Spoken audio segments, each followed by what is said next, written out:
আচ্ছা, বর্ষাকাল শুরু হলেই তোমাদেরও কি আমার মতো মনটা ইলিশ ইলিশ বলে নেচে ওঠে? তাই মনকে বেশি কষ্ট না দিয়ে আজ আমি বানিয়ে ফেললাম সর্ষে ইলিশ। তো তার জন্য প্রথমেই সর্ষে আর পোস্ত অল্প লবণ আর হলুদ দিয়ে মিক্সিতে পেস্ট করে নিলাম। অন্যদিকে মাছটাও কিন্তু নুন হলুদ দিয়ে মাখিয়ে রেখেছিলাম।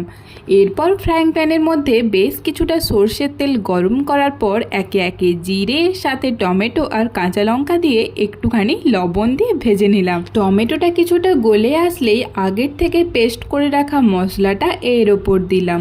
এরপর হলুদের গুঁড়ো আর লঙ্কা গুঁড়ো দিয়ে ভালো করে মিক্সড করে নিলাম। মশলাটা কিছুক্ষণ কষিয়ে নেওয়ার পর ওপর থেকে দিলাম 2 চামচ ফ্যাটানো টক দই। এরপর আবারও একবার মশলাটা ভালো করে কষিয়ে নিতে হবে আর তারপর পরিমাণ মতো জল দিয়ে জলটা ফুটে আসলেই কিন্তু আগের থেকে নুন হলুদ মাখিয়ে রাখা ইলিশ মাছগুলো দিয়ে দিলাম। তারপর মাছগুলো বেশ কিছুক্ষণ ধরে উল্টে পাল্টে রান্না করে নিতে হবে। সবশেষে ওপর থেকে কিছুটা ধনে পাতা দেওয়ার পর আরও কিছুক্ষণ ফুটিয়ে নিলেই কিন্তু আমাদের সর্ষে ইলিশ একদম রেডি হয়ে যাবে। চলো আর বেশি কথা না বাড়িয়ে গরম ভাতের সাথে সর্ষে ইলিশ নিয়ে বসে পড়ি।